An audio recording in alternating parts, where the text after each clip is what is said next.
Hello and welcome to the Dublin City Development Plan pre-draft public consultation. My name is Sinead O'Donnell and I'll be your host for today's event. And I want to begin by thanking you all for taking the time to be here today. These are unprecedented and extremely challenging times, and I know that Dublin City Council very much appreciates your participation in this process, particularly at this time. This is your city. And Dublin City Council wants everyone, youth groups, older citizens, businesses, community organisations and local residents to have your say on the future of this city. This is the first stage in preparing for the new Dublin City Development Plan 2022 to 2028. And as part of this first stage, a strategic issues paper has been prepared, an overview of the key themes and some of the issues and challenges that are being considered as part of this new plan, such as transport, culture, housing, climate action and retail. This webinar is focused on the theme housing and community. And the purpose of this webinar is to provide you all with an overview of this theme, to hear about it, to ask questions, and to gather more details before having your say and making your submission.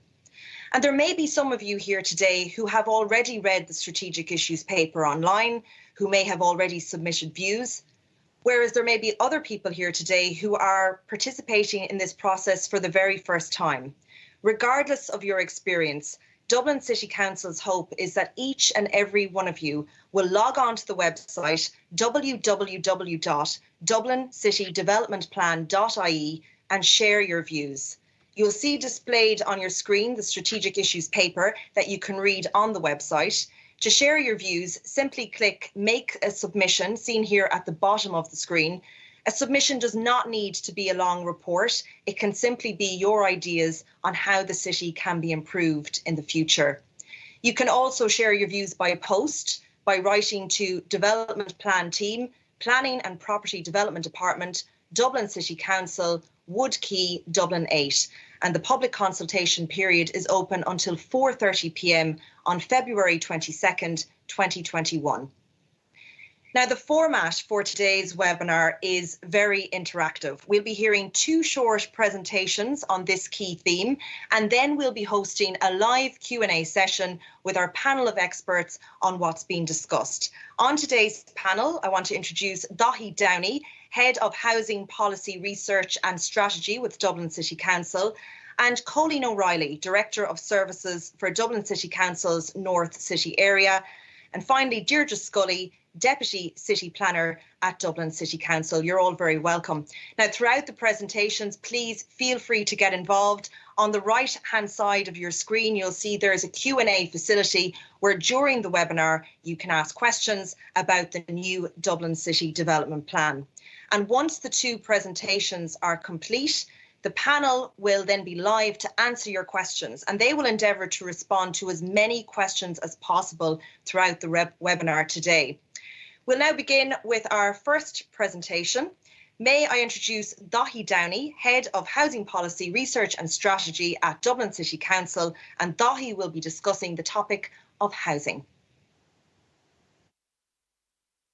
Hello and welcome to the Dublin City Development Plan webinar series. This short discussion that I want to bring to you this morning is focused on the issue of housing in the City of Dublin. Housing is a very complex issue and hugely topical, a matter of great interest to everyone who lives in the City of Dublin. And we have many challenges facing us as we go forward in providing Dublin with the required amount of new quality housing and making the city a great place to live in and continuing to make and allow it to be a great place to live in. So I want to talk to you today about three key elements of the Dublin City Development Plan in relation to its housing strategy. There's so much really to talk about when it comes to housing, but I want to try and focus on three major things, and hopefully a number of major issues, again, can cascade further from these. But the first of it is compact growth and what that might mean in terms of housing. The second issue is about quality housing and sustainable communities. And the third issue is about climate action and planning for the post-COVID city. So let's talk a little bit about compact growth. It's a term you'll hear more and more about as we go forward with our city planning. It's embedded in the national planning framework, in the regional spatial and economic strategy, in the metropolitan area strategic plan. It really is the new way of thinking about how we build and how we plan for our city. It's about density and compact living. It's about heights in residential spaces. But it's not only about those things, it's about how we shape and plan for the neighborhoods we live in.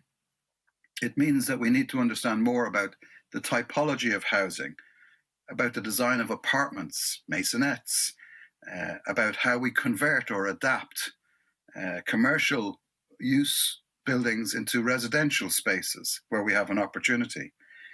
It allows us to introduce new typologies of living, where we might be sharing certain services and amenities, and where we bring a great focus on quality living.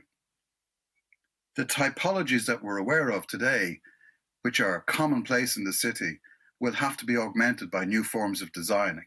And I think there's great opportunity for exciting and compelling new forms of residential living as we go forward. It's also about how the place works where the housing is, the morphology of the housing, as well as its typology, the neighbourhood scale for the residential spaces that make up the collection of urban villages across the city of Dublin.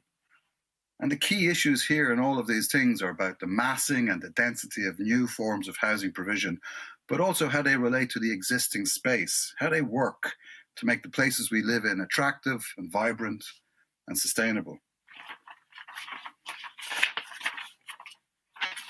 This means really that we bring a great focus on the land use planning for housing, and at current levels of the density, the zoning issues that emerge in terms of vacant sites, brownfield sites and rezoned land. And the City Council has a huge emphasis on the regeneration of key urban sites, and we want to maximise the opportunities there to provide existing and planned public transport infrastructure and to bring a transport-oriented growth towards our residential development. And it's very important in that debate that all future housing is developed in an appropriate and sustainable manner, it's in the right locations, at the right densities, and it's served by the necessary social and physical infrastructure. This is in order to ensure the livability, if you will, the walkability. And we now have an emphasis on this idea of the 15-minute city. And effectively, that really means that within that 15 minutes walk from your home, all the key services that you need will be within reach. Brings me to the second aspect of the City Development Plan that's really important to housing, quality housing and the sustainability of our neighbourhoods. You know, the COVID pandemic has really brought forward a clearer understanding of how important home is towards our ability to react, maintain ourselves, and to demonstrate our resilience in the face of these very, very challenging times. And housing and health are very important relationships that are becoming better understood as a result of the pandemic, but also they were there beforehand. And perhaps we didn't pay enough attention to the relationship between healthy housing and our well-being. So we need to bring a greater emphasis on health in our housing, and we're looking forward towards healthy placemaking for all of the new housing and indeed the existing housing that exists in the city. That means a greater emphasis on the provision of social infrastructure in the neighbourhood that you live in.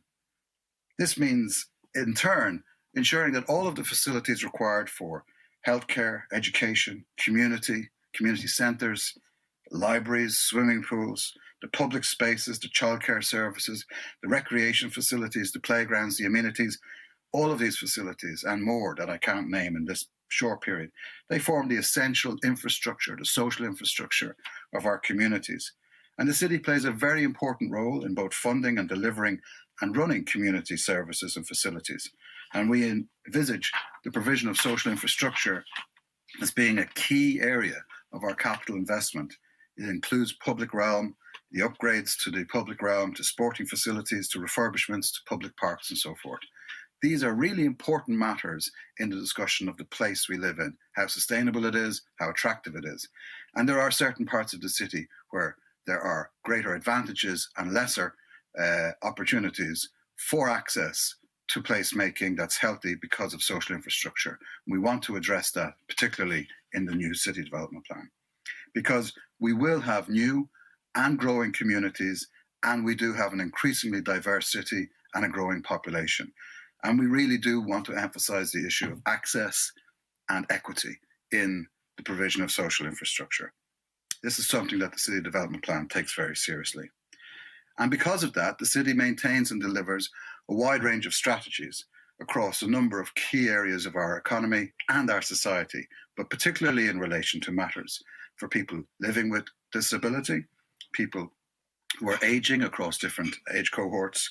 On issues of integration, we have statutory responsibilities in areas of disability, in traveller services and accommodation for our travelling community, and for all the people who use our emergency accommodation services who are experiencing homelessness and exclusion.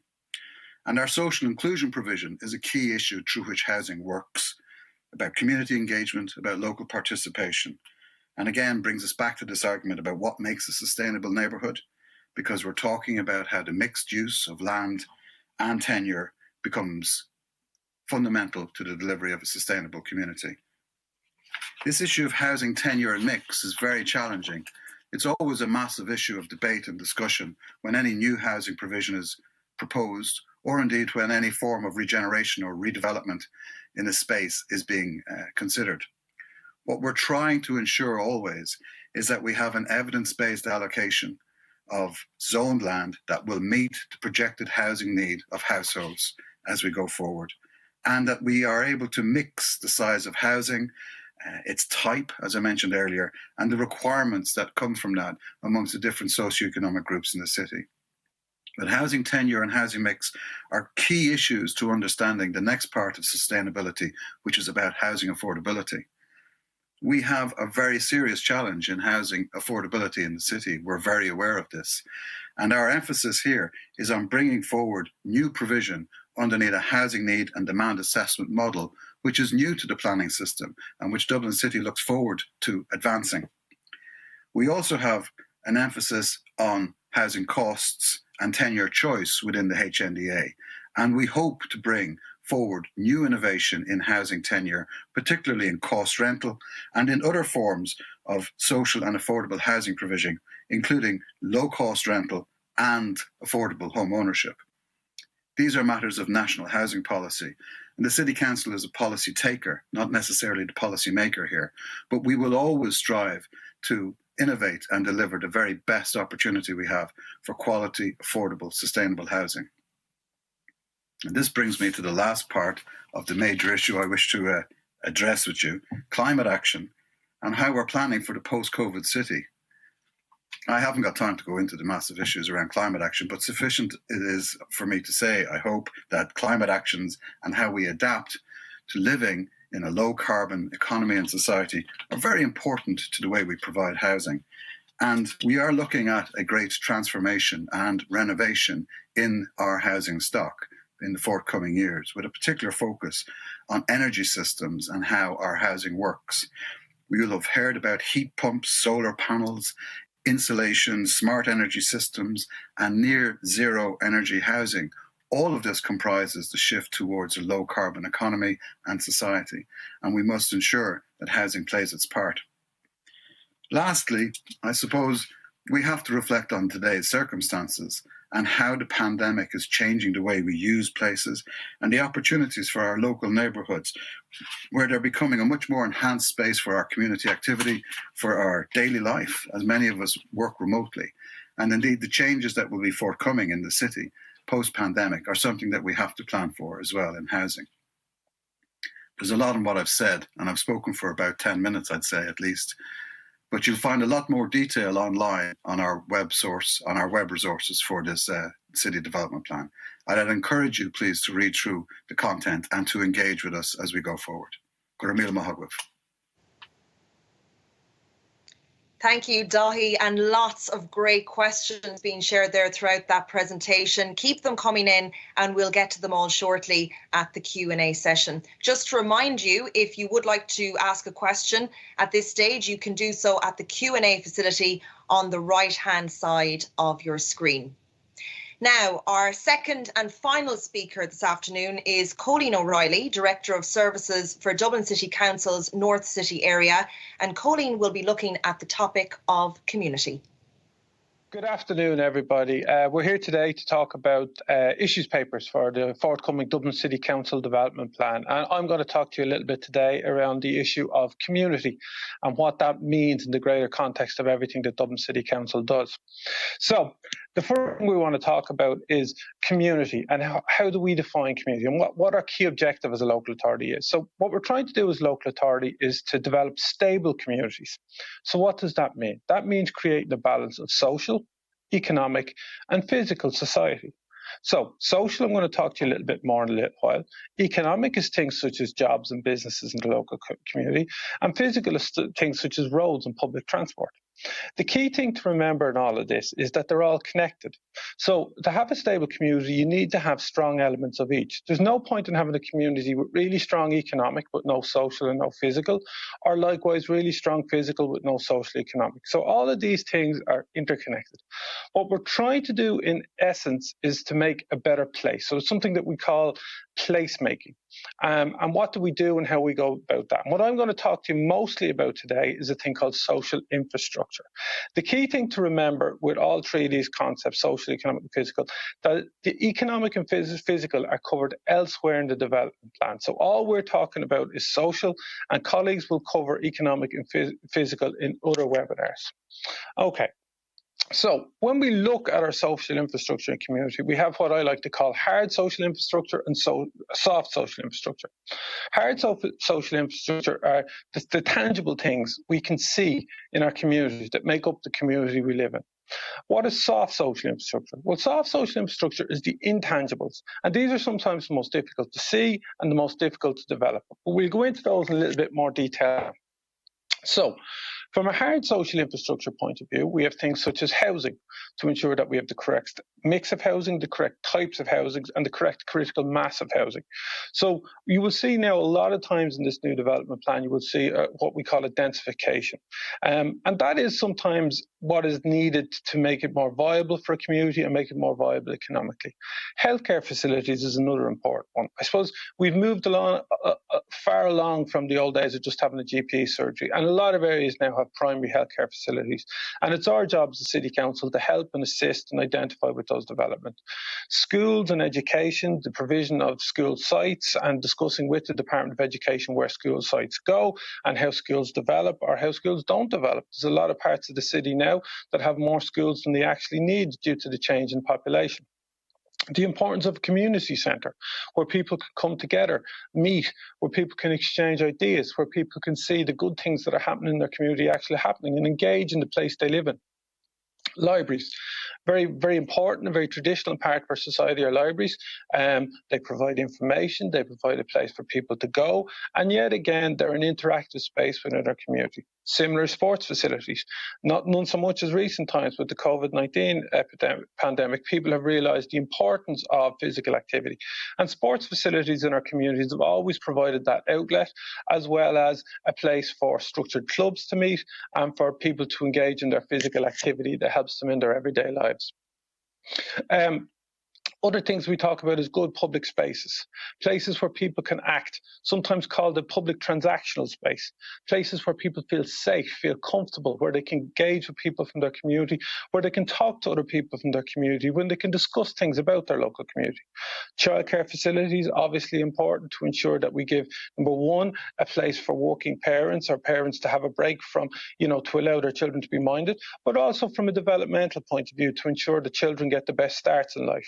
Parks, as I said, during COVID-19, our parks have become invaluable to us, and how we interact with them and engage with them is hugely important. Recreation facilities. any sort of a teen hangout space, places like that. And finally, playgrounds. Yet again, a hugely important space for young people and for them to partake and to meet each other and to get to know each other. So what does, on the soft social infrastructure side, what does that mean? So what are we trying to develop? So I suppose it's a socially connected society. It's a society where people know each other, where people engage with each other in their public space. It needs to be citizen-led.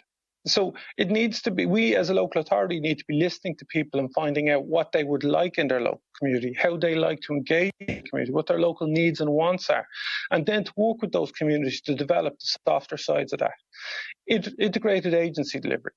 This means that we need to be talking to the other agencies, to the HSE, to the local schools, to Garda Síochána, to the Department of Education, to everybody, to let everybody know, A, what we're doing, B, what the citizens would like to do, and to hear what they're doing, to make sure we have no overlap and make sure we're working together for the betterment of the local community. And providing a focus where it's needed. So taking that leadership role, if there's a particular local issue, if there's a need for a socio-economic plan, if there's a need for a strategy to deal with antisocial behaviour or something like that, so that we come together to do that in, I suppose, a connected way and put a focus where it's needed. So when we move on, so how do we do this? Okay, so the most important thing first we need to do is understand the citizen ask. And I've mentioned that a little bit before.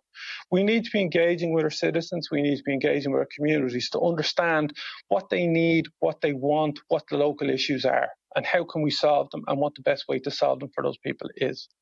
We need to develop and support groups, be they environmental groups, sports groups, arts groups, youth groups, older people, etc.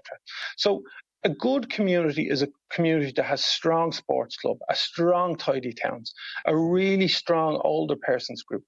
A good community has lots of these groups that are well established, well organised, well run. And what do the City Council do? Well, we support those groups. We might provide financial assistance, we might provide a premises for them to meet, or we might just provide a bit of leadership on how they need to develop and things like that.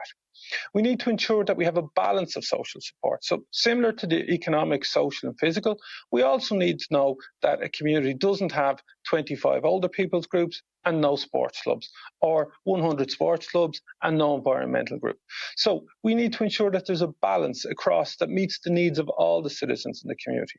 So how do we do this? We identify the gaps and we put programs in place to fill these gaps.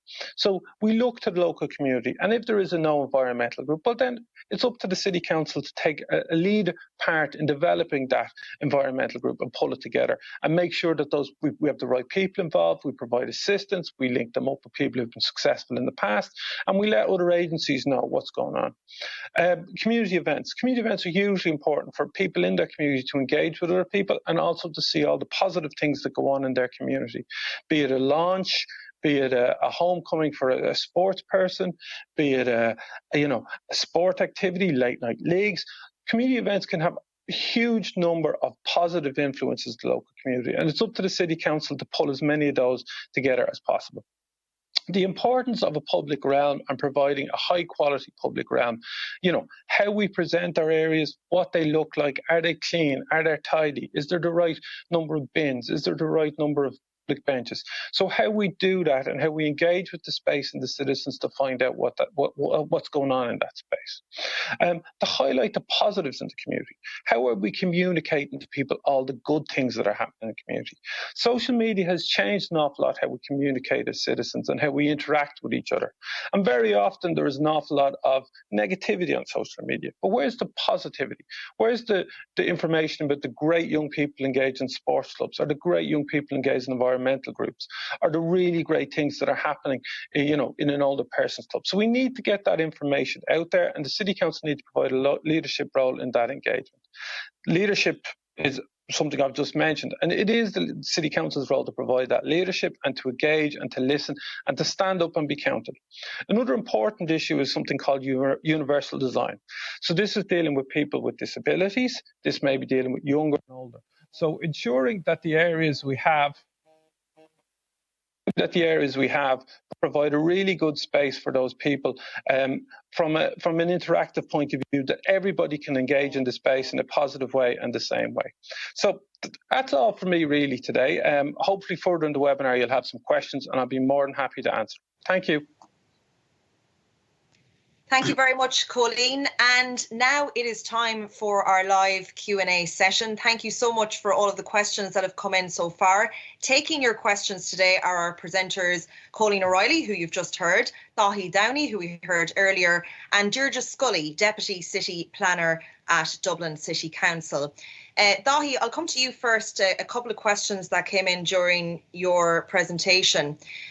First of all, are DCC offering mortgages to young single people who can't receive a mortgage from banks or building societies? And also, can you ask Dahi, are DCC still offering affordable housing for single people who can't afford private bills? Okay, thank you very much. Underneath the Rebuilding Ireland Home Loan, DCC is empowered to offer mortgages via the formal process. There's details of that on our website. And we also have and continue to have equity sharing mortgage options previously established underneath shared ownership schemes in 1999 and recently underneath the newly announced government programme on the equity sharing affordable home ownership. So we anticipate that we will continue in our role to do that. Okay, so that's good news, I suppose, for some people out there.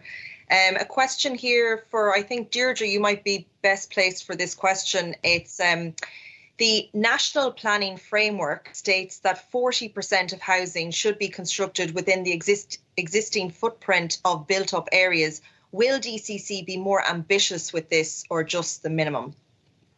No, I think Dublin City Council is probably uniquely placed in the state to deliver the brownfield agenda that's in the National Planning Framework. And I think we intend to work very closely with the regional authority and with the team responsible for the National Planning Framework to ensure that we meet that. But I think we will look to go beyond that. I mean, when you look at the city and its current structure and inside the M50, the reality is there isn't significant non-brownfield land, greenfield land, essentially, within the city boundary. So the vast majority of housing that will be delivered in Dublin City could be is meeting that criteria, isn't that it's within the built-up area.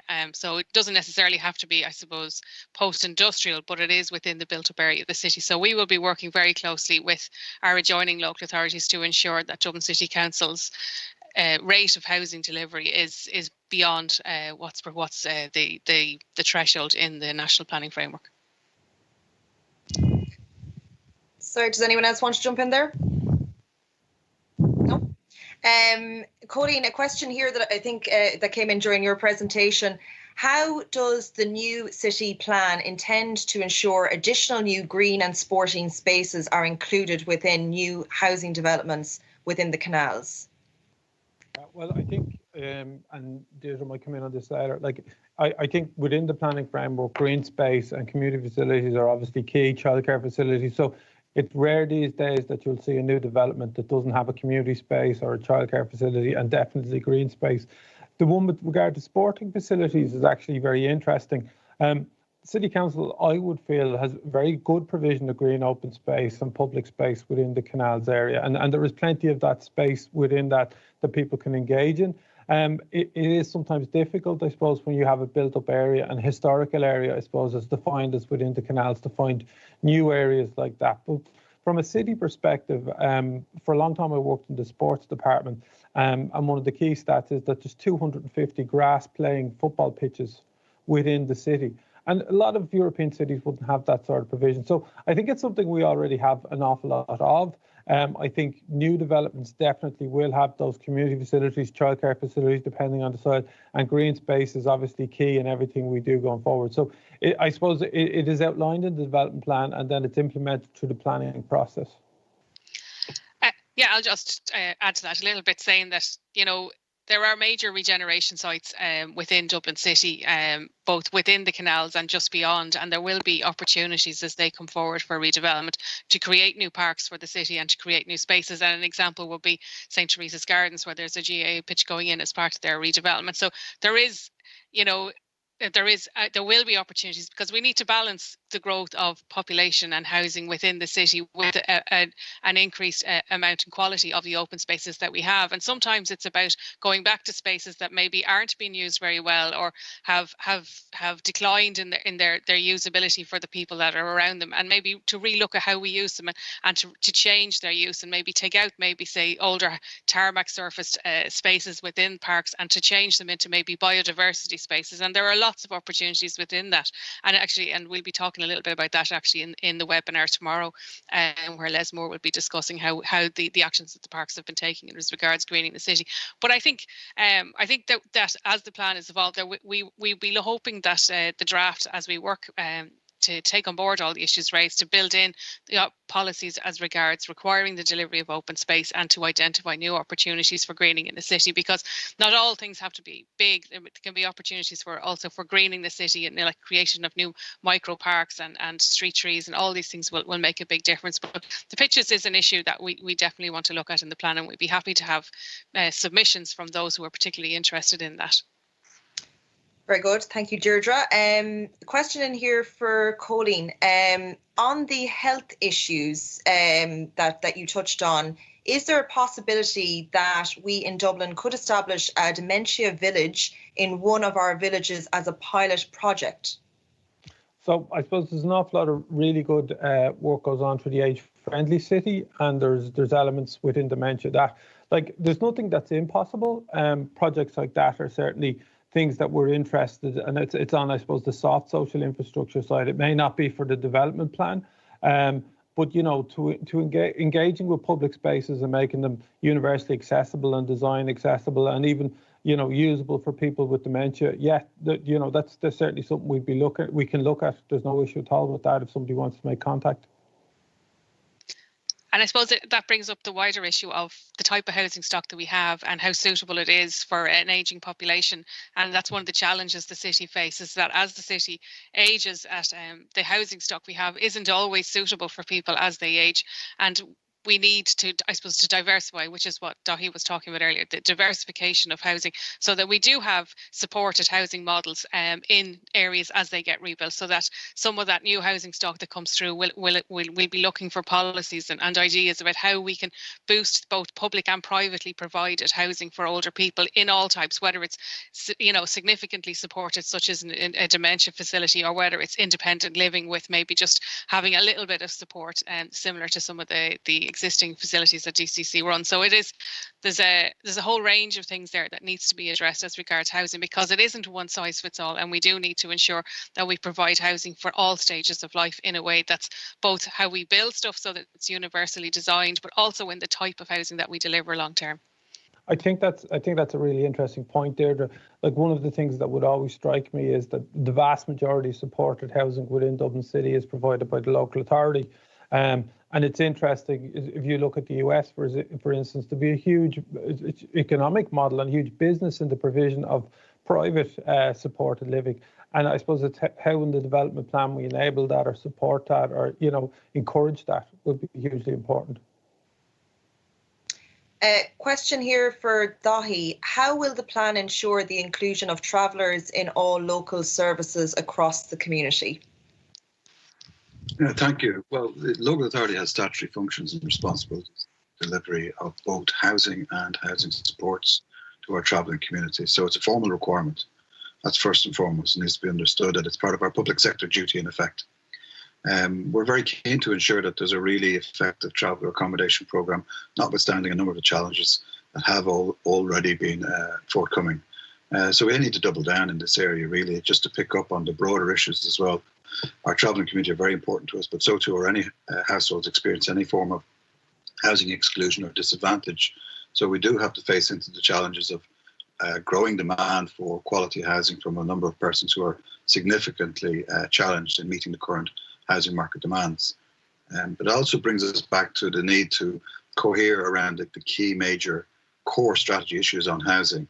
And my colleagues have already alluded to them about the quality of the place you're living in, about the type and adaptability of the housing that you're living in, and how we perform really in the provision of that space is crucial to the development plan.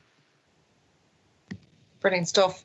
Lots and lots of questions coming in here. Deirdre, one for you.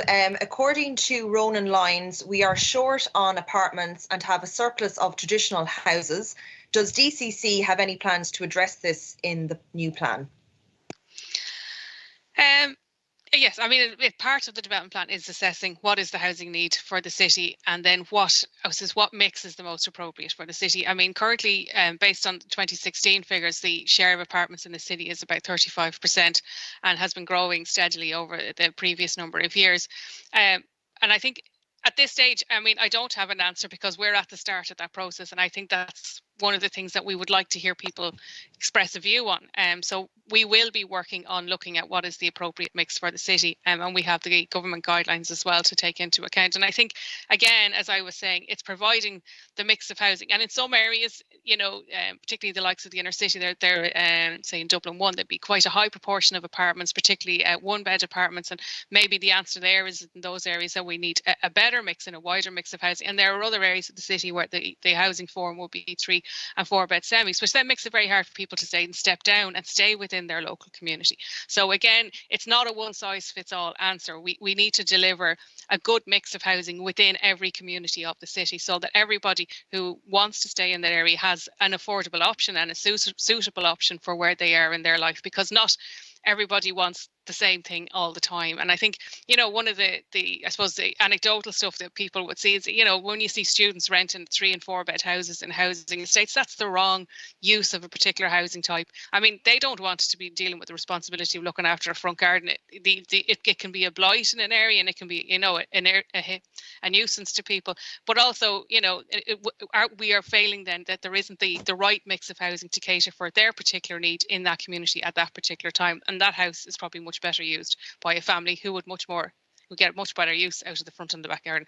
So it's about getting that balance in, and also for, as I said earlier, getting housing types for single people who again may not necessarily want the hassle of running a full-size house, you know. So it's all of those issues. I don't think there's one complete answer for the entire city, because the city is a myriad of villages and urban places and communities, and I think we need to make sure we get the balance in, because when we're looking at, say, very large areas that will come forward for redevelopment over the next 10 to 15 years that have been flagged already, like say around the Nace Road area that's identified in the regional strategy, we don't want that all built out just as one type of apartments. That would be a disaster, because that's not going to create a stable type of community. We want to get the mix in there in that way, so that again we have to tailor how we do it to the places that we're looking at, because it'll be different in every place.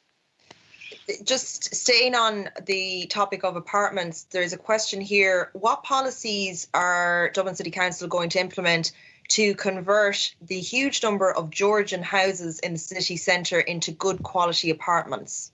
Maybe Deirdre, I don't know if that you'd be best placed to answer that one, or. I mean, there is already, we have published a couple of documents advising on how they can be, the feasibility of how you can adapt a Georgian townhouse into arrangement of apartments, and we would have a number of people in here that would work, you know, that would be happy to work with people who are going through that particular process, both in our conservation section and building control. And you know, there is. It is complex, obviously, because these buildings are very sensitive, but I do think, I mean, they make a great option, both whether they're used as a single house or whether they're used for multiple occupancy. And I think the council will have policies in the development plan that support that and point to useful documents that are out there, whether they're published by ourselves or by other bodies such as the Heritage Council or other interested NGOs in how that can be done. And I think there's it is a wonderful stock within the city, and how we use it, you know, to bring more people living within the inner city. I think they provide a real opportunity to change the character and to get that mix, to have, yes, obviously some of them will remain in office use, particularly in the prime locations around Marion Square, but you know, there is a vast stock out there of Georgian buildings that present a real opportunity to give that mix and to boost the population within the inner city. I think an additional point to make on that is that, and people just need to be really clear on this, like a lot of this property is in private ownership, similar to an older person living in a 4-bed house by themselves. We can't make people convert their Georgian houses to apartments. We can't make people move out. What we can do is create policies, create options, and create like opportunities for people to do what we would consider the best thing for the city through the policies we deliver. But just to be clear on that, like, we cannot make people have an intrinsic or a constitutional right to their own property and to do with their own property what they wish within certain guidelines. So we just have to be really careful on that. We can't make people do these things. Question here that came in for Dahi during your presentation. Will we model any of our new housing on the Vienna housing model? Really good question. We are effectively doing just that. Like the Viennese housing model is very attractive for all sorts of reasons. But one of the things we've learned from our engagement with our colleagues in Vienna is the challenge of bringing housing forward across a number of dimensions: environmental sustainability, placemaking, typology of house, as I mentioned before, and Deirdre's mentioned before, in terms of the right sizing of housing, and also ensuring that the sustainable mix of incomes and tenures are appropriate to the place, and improve overall the attractiveness, the vibrancy, the economy, and the opportunity of the place. These are matters that you'll find reasonably well articulated previously by Dublin City Council in other city development plans. But we have improved our understanding and our knowledge exchange and our transfer, not only with Vienna, but with other cities, and including cities in Ireland too. We're constantly learning about how well people have achieved outcomes that we're also seeking. And that's something we bring in. There is one matter in particular in front of us that is quite common to the Austrian housing system. It's the matter of how a new form of public controlled tenure for rental comes forward. That's an intermediate form of rental, which we're calling cost rental underneath national policy. And we have a prototypical development in Dublin 8 underway, and we hope to be going to a planning application for that in spring of this year. There are also announcements recently from government about a new equity loan scheme for approved housing bodies to build up to 300, maybe 400 units of cost rental housing provision, and we'd hope a significant amount of that is in Dublin. So we're very much at the beginning of this, but our ambitions are appropriate, and they have to be, I suppose, because of the task in front of us and the challenges we're facing in housing provision. For Colleen, two questions here. First of all, what is being done to ensure the quality of community and sports amenities, ensuring, for example, football pitches have suitable drainage? So that's the first question. And then secondly, do the panel have a view on the need for more active engagement by DCC on the provision of facilities for minority sports groups? I think, Colleen, maybe if you have to answer those. I'll take both of those. So I suppose it's like the quality of sports facilities is an interesting one. I would say that a lot of our built sports facilities are of the highest quality and are all relatively new and were built kind of in the period of the 2000s to now. So, that would be the specific issue with regard to drainage of pitches probably relates more to the weather, the time of year, time of year we decide to play football in this country.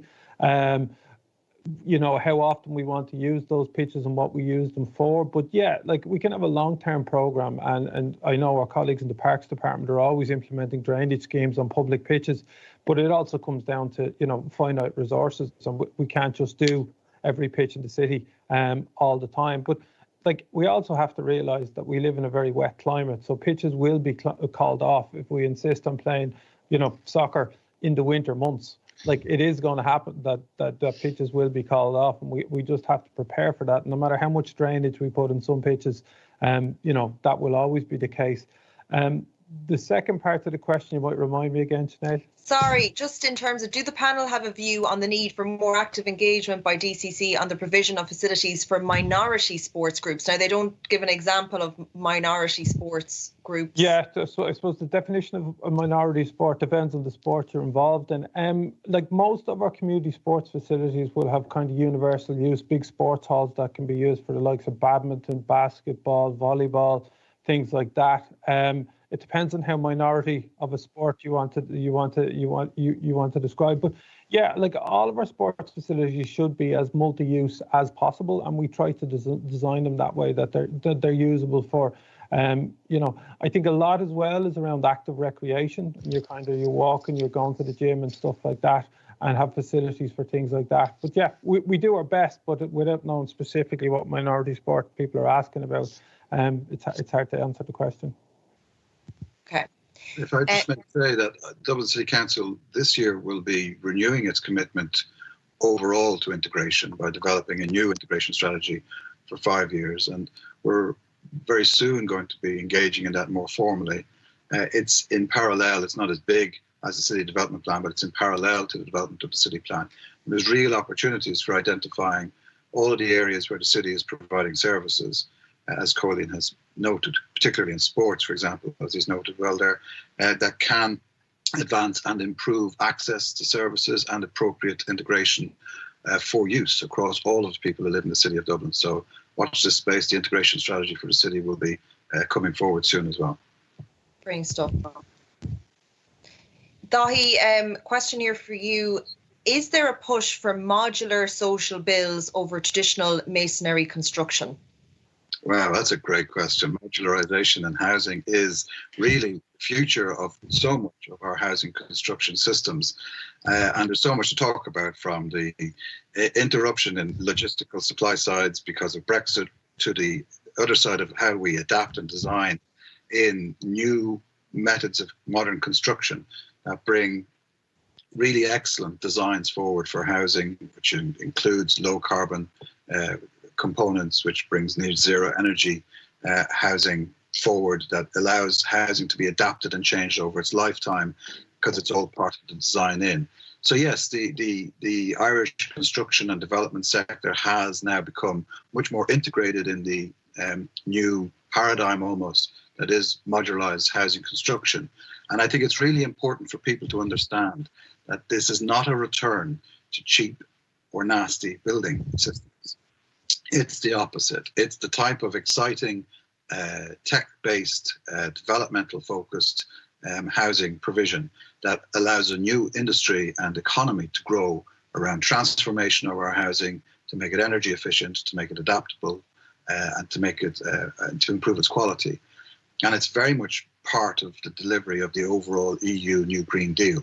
So there's a major area of transformation and opportunity for us all to look into and to think through in terms of modularised housing provision. Brilliant stuff. Question here for Deirdre. What housing plans are there for assisted living, realistic options for downsizing for the elderly? So what housing plans are there for assisted living, realistic options for downsizing for elderly? I suppose that's the point that we're at, is we're asking what people think should be in the plan. So we haven't written the plan yet. So the whole purpose of today is for people to say, well, we want assisted living and we want it and we think this is the best way it should be delivered. So so I suppose there is no straight answer to that question. It is something that we are very keen to build into the next plan. As I said earlier, it's something that I think that is essential for the city looking forward, because everything we build, it isn't just about the current plan. You know, if you build something during the lifetime of the next plan, it's standing hopefully for at least 100 years, and it has to serve the city for at least 100 years. And we need to think about our housing stock that way. You know, is it adaptable? Is it going to meet people's needs? Is it going to cater for assisted living? Is the type of apartments we're building going to meet people if they require support? Or is the house, do we have models, maybe? I think some things are like looking at readapting housing and providing people with the opportunity maybe to have a flexible arrangement within their own house. And all those ideas are being thrown into the mix, and we will very much welcome people's views on that issue and how they would like to see it addressed and how much of it they think should be in the city, you know, because these are the questions that we are asking ourselves, and we would like to hear people's views on it, because the more perspectives we get on this from other people's experience and other organisations' experience, the greater input and the greater strength that hopefully the policy will come out at the other end. So I don't have a straight answer, and apologies to the person who's asked that question. But what I would really like for you to do is to make a submission on that issue if it is something that you think needs to be in the plan. It isn't something that it hasn't been very strong in previous plans, but this one particularly, we want to build on that issue and bring it forward in a much stronger way. Exactly, and that's exactly how you can do it. To log on to www.dublincitydevelopmentplan.ie and make your submission and have your say. Another one here, Deirdre, just there's some questions coming in on this concept of 15-minute city. How can the city promote more sustainable neighbourhoods in line with the 15-minute city concept? Maybe, I don't know if you want to explain what that concept is, just for maybe some people listening who might not know.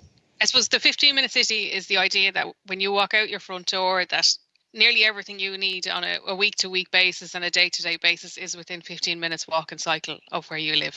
So where you work, do your shopping, go to your gym, drop your kids off to go to school, their local sports club, visit a health centre, any of those things are all like to try and ensure that in every part of the city that most of those things are within 15 minutes of where people live.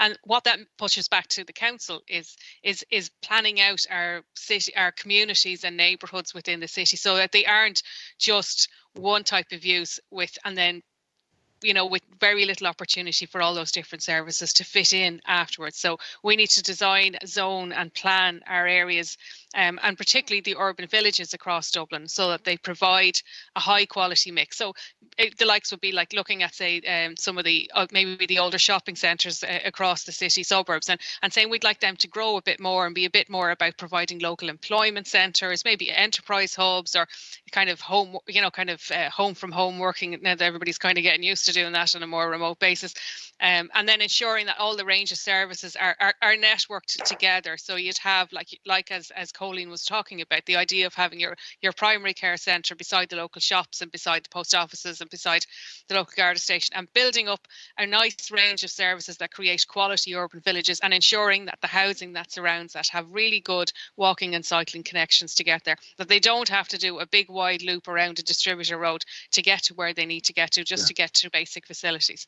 And it's to design new areas of regeneration. We have real opportunities there to build, I suppose the ones I talked about earlier, they're kind of where you're trying to build it back in, but when you're dealing with areas of significant regeneration and new development, to look for to use the zoning to flag up that we want a mix of uses in these areas, that we don't want it all to be just about housing, that we want these areas to have all of the other uses that makes up a vibrant urban area. So, and then you get really good quality variation of uses in an area, all within a short walking distance of the people who move in there, and also serving the surrounding communities better by bringing local services closer to them. So that's it in a nutshell. And as you can see, it's very layered, because it needs everything to work together to achieve that. Both other state agencies, commercial development, as well as, I suppose, looking at the planning aspects of it, how the public transport works, where the bus stops, and making sure all of those things that are open spaces that serve this area are also within that 15 minutes, the playgrounds, all these things are critical. So it's like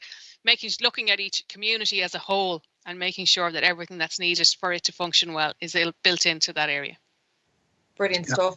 If I may, that's really crucial, like what Deirdre just said, because this gives us the real opportunity to look across the city and engage where we know there is a deficit in provision, because the 15-minute city is a really excellent way of distilling all of the arguments about levelling up, so that all parts of the city have an equal claim to access to quality services, amenities, recreation, and so forth. That all parts of the cities have that access planned for and in place for transport and for access to employment and to home, for places for people to live. If people want to find out some more about how it's working elsewhere, two very different cities, Portland, Oregon in the United States of America, and Paris, France, pursuing the 15-minute city and have engaged at lots of different levels of ideas. And it's a very big idea, but it starts locally. And I think that particularly, as we were talking earlier, the COVID impact has given us a much greater granular understanding of what is both available in our local community and where things are not so available. And that's where you bring it back to us. The 15-minute city rule should be something that opens up a really dynamic and positive engagement around the placemaking that Colleen was talking about as well. I think one of the key points with that is the need for densification with that, because I just think of the private sector activities within that 15-minute city. And one of the things I will often hear from local communities is, there's vacant shops down where there used to be lots of shops, but how we now engage in retail as citizens and online shopping and things like that means that we need a greater density of population to sustain those local economic activities. So there is also a need for densification within that. You know, what you might have needed 10,000 people in 2 square miles 20 years ago to sustain a butcher shop. Well, now with large retailers and stuff like that and supermarkets, you might need 100,000 people within that space. So all of that needs to come into this conversation as well. But the need for us to greater densify, especially the urban villages and parts of the city centre, to have people actually living close by. And one of the things we would have seen post-COVID would have been, I suppose, the North City Centre would have come up much more quickly and got the footfall back more quickly, because there is, as Deirdre said earlier, more people living in that Dublin 1 area and a greater population, where the South City wouldn't have come back as quickly because there are less people living in that area. So we do need to kind of look at where people are living in support of those local economic activities. Brilliant stuff. We've just a few minutes left, so we'll just take a couple of more questions that are coming in. This one is for Dahi. DCC has surveyed the potential of the industrial estates to deliver housing. Any ideas on how to guarantee housing delivery in these lands will be affordable? Well, yes, affordable challenge to all of us. I think we need to ensure, just to pick up from where Colin mentioned densification, that our land use planning aligns with the need to improve the density and the compact growth for our housing provision in the future. So if we're bringing back into use for housing primarily land that was previously used for low-rise warehousing or other forms of commercial distribution, there's a very obvious need to talk about the height in that area of new buildings. And for some people, height in residential space is a real concern, because we have yet to demonstrate how well our thinking works to identify the right heights for the right locations. But there's no doubt that we have to engage in taller buildings, and taller buildings will work well if they're appropriately and well designed. But densification is not just about height, it's about how close and how well each of these buildings and building spaces work to each other. It's about this term of permeability and about how you move around and how easy it is to move around. It's about the public realm and the standard of the conveniences and the quality of the street furniture in that space. So you can stop, sit, rest. You can engage in different forms of activities. And anybody who's traveled in any major European city will have come across examples of, smart benches where people can work off Wi-Fi and other forms of interaction. These are things that we have to bring forward as well. But to come back to the big question, we have to be very careful not to trigger any kind of major assetization, any kind of major speculation on the land use that we have.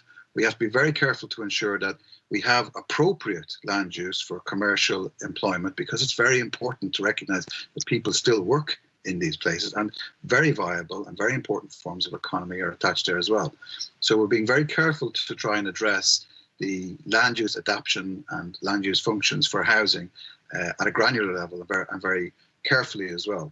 The number of issues in that, the infrastructure required to live in a residential space is different again, as I mentioned, to its use in a commercial space. But I would be optimistic that the city can bring forward some very good examples and very good proposals there. But it comes back to the engagement we have with people about talking about what type of space they envisage and how it should work for them. Great stuff. Dahi, I'm conscious of time. I have one more question, though, that I'd just like to put to you that came in here during your presentation. What plans do DCC have to provide wheelchair accessible housing using the principles of universal design and best practice access guidelines? That's a great question. I mentioned the public sector duty earlier, and Dublin City Council has a formal public sector duty to ensure the provision of housing at universal design standard underneath the building code. And all of our dedicated housing through public housing rental is in that form. It's underneath those building codes. But we need to ensure that there is a greater emphasis on provision for persons, not just living with physical disability, but with other forms of acquired disability. There are new assistive technologies available, and Colin's also mentioned the universal design guidelines, which come from the National Disability Authority, with whom we work closely. We really do need to be very cognizant of the challenges of disability as a whole of life cycle experience as well. So it's not just persons who who have acquired a disability as they age. But yes, we're fully committed to it, and it is an area that I think we have some experience in, and we've done reasonably well in, but we do need to do a lot more to meet the presenting need. Brilliant stuff. Thank you so much, Dahi, and thank you so much to all of our presenters here today, and indeed to yourselves for your participation and for asking those questions. That brings us to the end of today's webinar. A reminder again, you have until February 22nd to make your submission and have your say on the future development of this city. Log on to the website www.dublincitydevelopmentplan.ie. You can also share your views online, by post as well. You can write and make your submission to the address seen there on screen. And a reminder again, you have until February 22nd to make your submissions. I leave you now with a quote from Dr. Martin Luther King, who once said, "Our lives begin to end the day we become silent about the things that matter." Your city matters, your views matter, so don't be silent. Make a submission and help shape the development of our capital city for future generations. Thanks for watching and take care.